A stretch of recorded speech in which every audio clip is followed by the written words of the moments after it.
Giants fans, thanks so much for joining me for another episode of Only a Giant. Have a lot to talk about today. Obviously, we had a game on Sunday, a 1 o'clock game that didn't go the way we wanted it to, but it was still a really fun, really entertaining game to witness, to watch, and to be at for me, actually, which was awesome. As normal, if you could, prior to getting too far into this, if you could please like and subscribe, I'd really appreciate it. And I have a lot to get to. Not just game related. Obviously, like I mentioned in the last episode, I did go to Dallas. I went with two friends, met up with my brother there. Shout out Chad. Thanks for everything with helping us out there. But we had a great experience. Obviously, just based off my notes here, food. I went to Hard 8. Had some really great barbecue. Had just an amazing time, really, with the food, with the people, kind of with everything.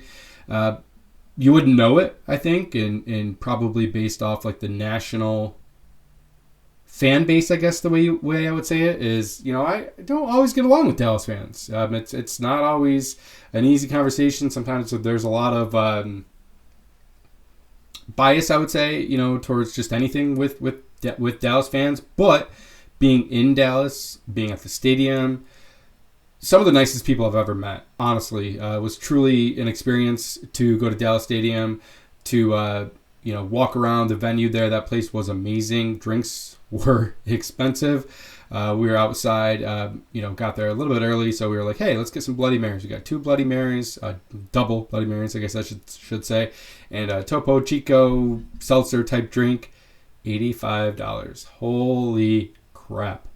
But the place was awesome. There was, like a miniature field out there where people were messing around, playing, kind of like just throwing a football around. Bands playing all over the place. Like, it was truly an event. Obviously, I've been to a Giant Stadium multiple times. It's never been anything like that. Got to at least give them their credit there. That place was amazing. The people, like I said, were super nice. Even at the stadium during the game, I had my Nabers jersey on.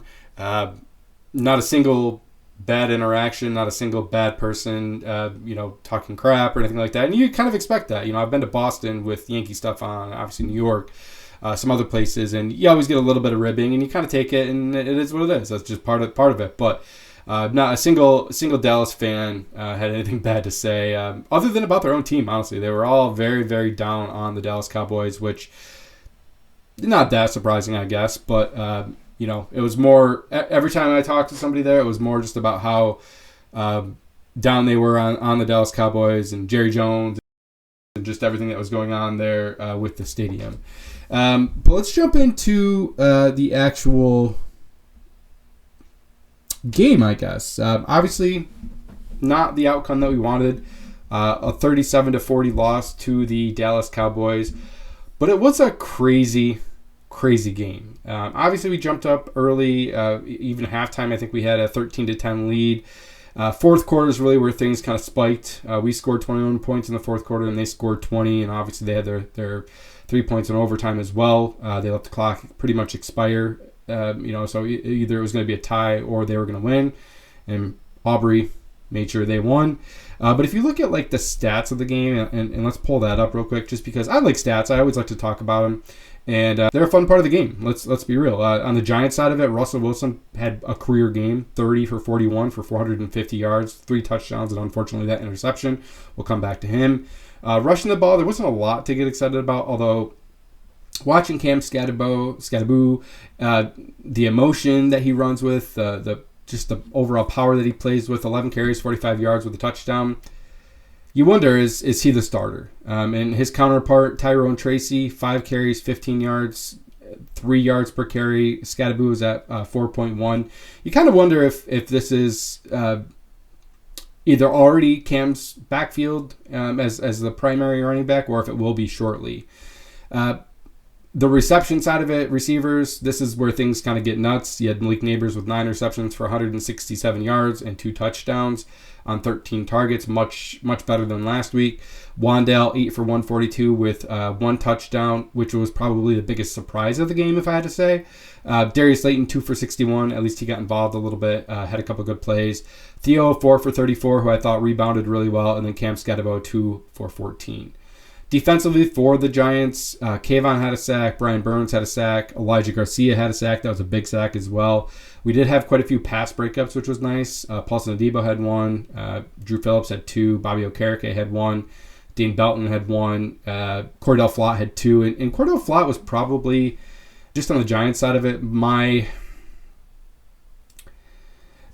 do I want to say? I guess I would say the players that in general stood out to me the most was Cordell Flott on defense, Brian Burns, and Kayvon Thibodeau on defense. And then offensively, I have written down, obviously, Russell Wilson, Malik Nabers, Wandell, and Cam Scatterbo. It's time to have that conversation, I think, with Tay Banks. I think he's got to be off the field. Everyone says, oh, he still played okay with the snaps that he had. No, he didn't. He didn't play well. He's not a good corner. He doesn't seem like he has the effort. It doesn't seem like he has the desire to be good. And it kind of reminds me of Kadarius Toney, to be honest with you. Not in like the antics side of, but just the attitude. It just doesn't feel like he wants to be there. It doesn't feel like he is doing everything he can to be the best cornerback that he can be. Maybe he needs a change of scenery. I don't know. But it's kind of nice to see Cordell Flott finally kind of step up. Hopefully he can stay healthy. He's 24 years old, so he's really young. But he's making plays on the ball. He's I don't know if he's locking down people. He's not locking down people, but he's playing well enough as cornerback too. People are getting Paulson Adebo a little bit, saying he hasn't really been good, and he hasn't been amazing, but I think he's been okay. He's always in position, not often getting burnt deep. This was a tough assignment, guys. And to that point, I mean, Dak Prescott played some of the best football I've probably ever seen him play, especially in that second half. Dak was lights out, and that's really the difference in this game, I think. Dak just flipped it to another level. Not that Russell Wilson couldn't match that, but I think that, kind of fourth quarter to overtime, they just showed that maybe they were just a little bit of a better team than us. Could be wrong on that, but that's my opinion.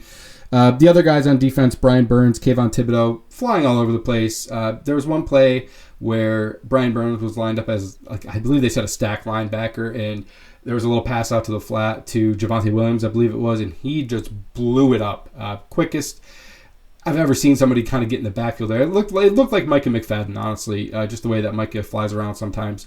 But it was an amazing play. He was all over the place, wrecking plays left and right. Kayvon Thibodeau, go figure, contract year, playing some of his best football that I've ever seen. You'd like to see probably a little bit more out of our first-round pick, Abdul Carter, but,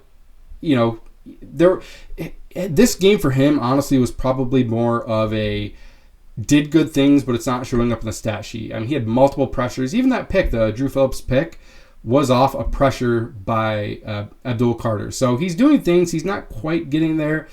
He's not maybe quite getting those stats, but they'll come. Look at Kayvon Thibodeau. Look at Brian Burns. The stats aren't always there, but you're still doing the things that you need to do.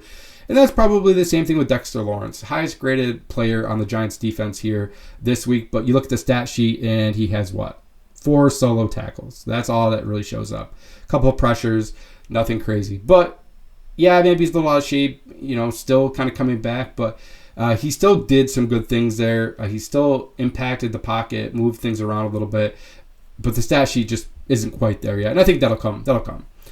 What else with the offensive side of things here? Malik Nabers, obviously, we kind of talked about that a little bit. 9 catches for 167 yards with 2 touchdowns. Probably his second best game, first or second best game, I would say, as a Giant. And you just got to hope that he can stick with it, not get too frustrated here, and hopefully we can get some wins. Because, everyone talks about his attitude and this and that. I really, truly think that Malik Nabers' biggest desire is to win. Yes, he wants the stats. Of course, he wants the stats. But I think truly with him, he wants to win, and that's what drives him, and that's what he wants. And if we're not winning, and this is another bad year, and then we go into next year with a new coach or something like that, and it's another bad year, that's not going to bode well, I think, for Malik Nabers. The other big surprise on offense, like I already mentioned, Wan'Dale Robinson, 8 for 142. I've never seen him go deep so much. Obviously, they had a game plan here. It looked like cover 4 just wasn't working for the Dallas Cowboys. That's what Russ completed the majority of his deep balls on. And a lot of it was against, is it Damian Wilson? Wilson, number 6 for the Dallas Cowboys, just so many times seemed to get caught out of position. Missing, not getting back, not locating the correct receiver, and just getting burnt by. Now I guess he kind of has a last laugh because he had the pick at the end as well to, get Dallas into field goal range, get the ball back. And then last thing I want to talk about on the Giants side of things here, Russell Wilson. Obviously, what else can you say? 30 for 41 for 450 yards, 3 touchdowns and a pick. And guys, we wouldn't be in this game without him. Everyone wants to get on him right now and say, him or the defense, I guess I should say, and say that, he's the reason we lost and blah, blah, blah. Dude, he played an amazing football game. He made a lot of the right reads. He threw the ball quick and decisive. He did everything that he could do to try to win this game.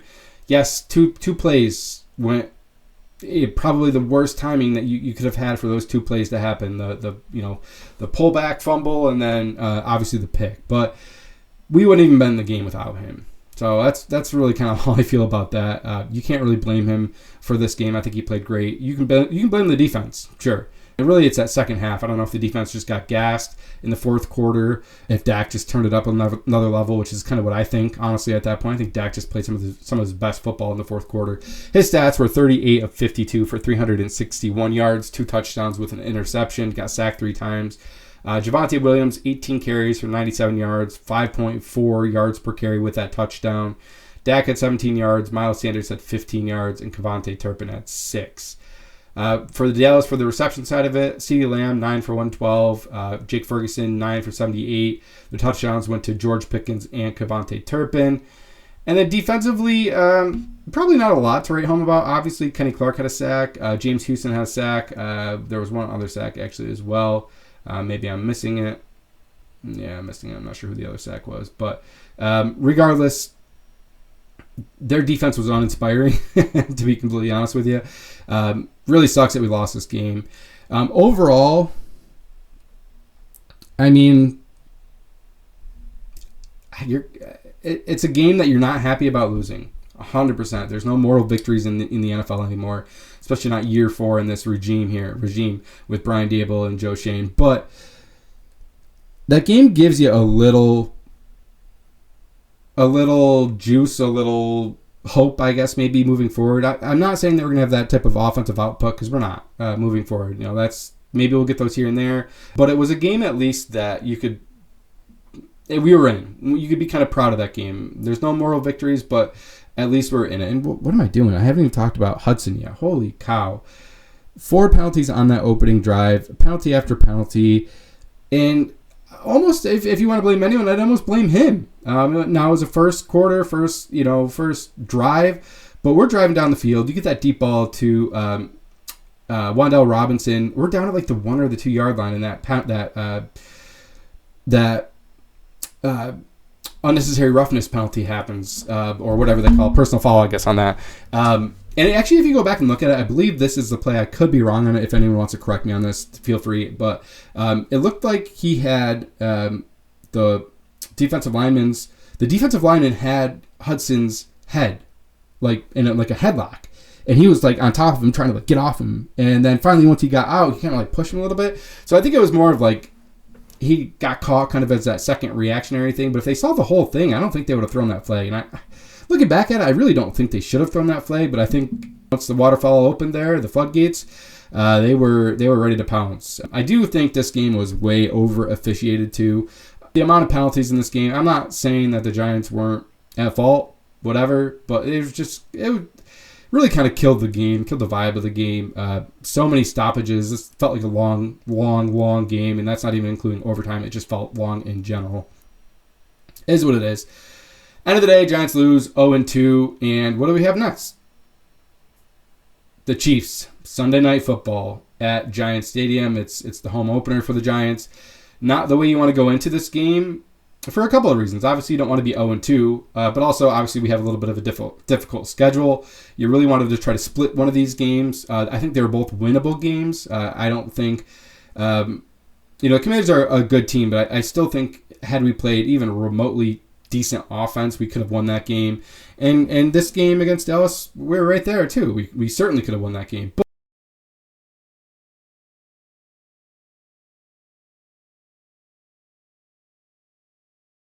But it is what it is. We're 0-2 going into week 3, Sunday Night Football against the Kansas City Chiefs, and they're going to come in town, and they're kind of reeling too. They've opened the year against the Chargers, lost on the road there 27-21, and then they have a Super Bowl rematch against the Philadelphia Eagles, and they lose 20-17 in another tight game. So they're going to kind of come in being pissed off, frustrated probably, and not happy. For the Giants side of this game, I haven't really heard too much about other injuries yet. I did hear that it kind of sounds like Andrew Thomas may play this week, which is a good thing. I don't know if what you do with Marcus Bowe at that point. I think you probably just have him as your and fill in along the line as needed. But it sounds like there's a chance Andrew Thomas is back this week, and that's obviously a good thing. We'll hear more as the injury reports start getting released. I haven't really heard too much yet. But for the Kansas City Chiefs, we'll jump into their depth chart, a little bit of stats about them, and then just kind of what they're looking at overall, I think. Obviously, the quarterback, Patrick Mahomes. You got Isaiah Pacheco, Kareem Hunt, and Brashard Smith as their third running back. Wide receivers, you have Xavier Worthy, Juju Smith-Schuster, Hollywood Brown, speed, and Tyquan Thornton in the slot as well. Obviously, you have Travis Kelce, Noah Gray as your main tight ends. And then the offensive line, this has been the big change. Josh Simmons comes in and plays left tackle there for them now. Kingsley Suamatia, if I butchered that, I might have. And then Creed Humphrey, Trey Smith still there, and then Jawan Taylor at right tackle, which I kind of thought that he was going to be, Josh Simmons was going to replace him, but sounds like they're comfortable with him at right tackle right now. Obviously, he's a kind of a penalty merchant. Defensively for the Chiefs, George Karlaftis, Chris Jones, Omar Norman-Lott, rookie there, and then Mike Dana, not overly familiar with him. Linebackers, Drew Tranquill, Nick Bolton, Leo Chanel, and then they have Jack Cochran as the second middle linebacker there. Cornerbacks, McDuffie, great corner, Jalen Watson, and then Chamari safeties, Jaden Hicks, and Brian Cook. Overall, a pretty talented defense. Obviously, you have your main guys here with like Chris Jones and Karlaftis and Drew Tranquill and Nick Bolton, and obviously McDuffie, although you weren't able to sign a long-term deal with him, so you wonder how long he's going to be there. But it's not a defense you're going to put up 37 points against. Let's start off there. This is a good team, a well-coached team, probably going to be kind of a pissed-off team coming into this game. But the other side of that, too, is they may come in kind of being pissed off, but they also have the Baltimore Ravens next week. So they kind of come in with a little bit of a daunting schedule as well. And maybe this is a game they overlook a little bit. They see the 0-2 Giants, same old Giants. Well, it's not the same old Giants. So this might be a game that we may be able to sneak a win against. Russell Wilson, I looked it up as well. Sunday Night Football. Bear with me a moment here, and I'll pull that back up. Russell Wilson is 8-6-1 on Sunday Night Football. 105 passer rating. He does good on that. Doesn't seem right, actually. I might have to re-look into that. But Russell Wilson has a good record for Sunday Night Football. So that's something that I hope kind of carries over. Obviously, this isn't the Daniel Jones-led New York Giants who can never win anything in primetime. Although I'd be curious to see. I wonder if the Colts have any primetime games. I'd be curious to see if he actually wins a primetime game for the Colts. Obviously, they're 2-0, the Colts are. We're not here to talk about the Colts, but it's pretty impressive that they beat the Denver Broncos. I did not expect that. I thought for sure that they were going to lose that game. Let's see here. They have one primetime game, and that's at the end of the year against the 49ers. So we might have to wait a while to actually see if he does anything with that. This is going to be an interesting game. When you look at the stats for the Chiefs, Patrick Mahomes completing 58% of his passes, which is pretty low for him, 445 yards, 2 touchdowns, and an interception. Rushing, this is where I think the Giants have a chance. Rushing the ball, Patrick Mahomes is their leading rusher with 123 yards.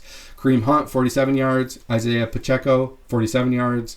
Brashard Smith, 2 yards. So they're not a rushing team. They're throwing the ball all over the place. Now, maybe they adjust and try to run the ball this week against the Giants. Maybe Patrick Mahomes kills us the most. Obviously, he has 123 yards. But the receivers are really kind of who we have to look at and kind of worry about. Hollywood Brown, 15 catches for 129 yards. Travis Kelce, 6 for 108. Tyquan Thornton, 4 for 100. Not a lot going on there. So really kind of an interesting aspect of this game where they seem to kind of be struggling offensively, and maybe the Giants can make them pay for that, I guess. We'll see.